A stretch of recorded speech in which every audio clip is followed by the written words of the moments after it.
ஒரு சாது மரத்தடியில் அமர்ந்திருந்தார். ஒரு பறவை அவரிடம் சென்று பேசியது. ஐயா, உலகைச் சுற்றி பார்க்க ஆசைப்படுகிறேன். முதலில் 1000 காத தூரம் கடலில் பறந்து அழகான ஒரு தீவை பார்க்க விரும்புகிறேன் என்றது. பறவையே, உன்னால் அவ்வளவு தூரம் கடலின் மேல் பறக்க முடியுமா? முயற்சிப்பதில் தவறில்லை. ஒரு விஷயத்தை நினைவில் வைத்துக்கொள். பிரயாணத்தின் போது முதல் முறையாக உனக்கு சோர்வு ஏற்படும் போது உடனடியாக புறப்பட்ட இடத்திற்கே திரும்பி வந்துவிடு என்றார் சாது. தலையசைத்து விட்டு பறந்தது பறவை. பக்கத்தில் இருந்த சீடனிடம் பேசினார் சாது. சீடனே, முதன்முறை சோர்வடையும் போது பாதி பலத்தை இழந்துவிட்டோம் என்பதை புரிந்து கொள்ள வேண்டும். அப்போது திரும்பினால் மட்டுமே பத்திரமாக கரைக்கு வந்து திரும்ப முடியும் என்றார் சாது. ஒரு வாரத்திற்கு பிறகு பறவை திரும்ப வந்தது. ஐயா, கடலில் 200 காதை தூரத்தை அடைந்தவுடன் சோர்வடைந்தேன். நீங்கள் சொன்னபடி உடனே திரும்பிவிட்டேன். பயணத்தை தொடர்ந்திருந்தால் கடலில் விழுந்திருப்பேன். இருந்தாலும் சில நாட்களுக்கு பிறகு என் முயற்சியை தொடர விரும்புகிறேன் என்றது பறவை. பறவையே, இம்முறை உன் துணையையும் உடனழைத்துச் செல். பறக்கும்போது 2ஆம் முறையாக சோர்வடைந்தவுடன் திரும்பி வா என்றார் சாது. 15 நாட்கள் ஓடிப்போனது.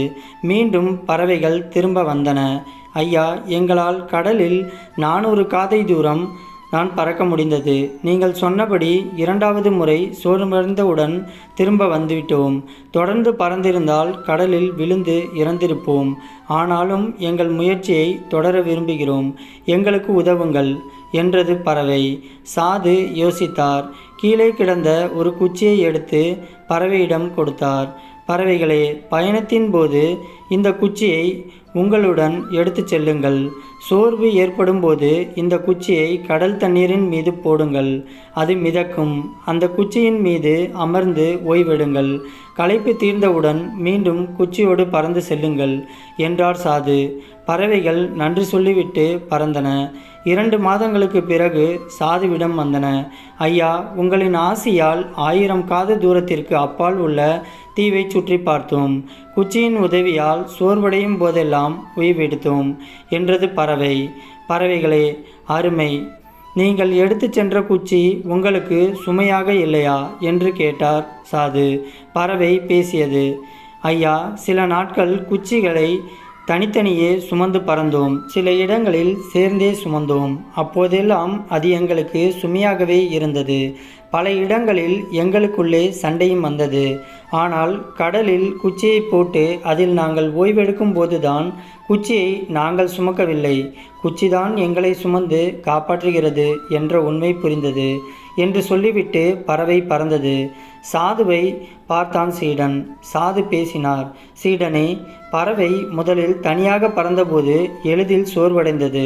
துணையோடு பறந்தபோது அதிக நேரம் சோர்வடையாமல் பறக்க முடிந்தது. அதற்கு காரணம் துணை. ஆனாலும் இலக்கை அடைய முடியவில்லை. இலக்கை அடைய குச்சி என்ற கருவி அவசியமாகிறது. அந்த கருவி ஓய்வை கொடுத்தது, சண்டையை கொடுத்தது, பல நேரங்களில் சுமையாக தெரிந்தது. ஆனால் அந்த கருவியின் உதவியால் மட்டுமே இலக்கை அடைய முடிந்தது. பறவைகளுக்கு குச்சியைப் போல மனிதர்களுக்கும் இல்லறம் ஒரு கருவியாகிறது. சம்சார சாகரம் என்ற பிறவி கடலை கடக்க கடலில் குதிக்க வேண்டியதில்லை, நீந்த வேண்டியதில்லை.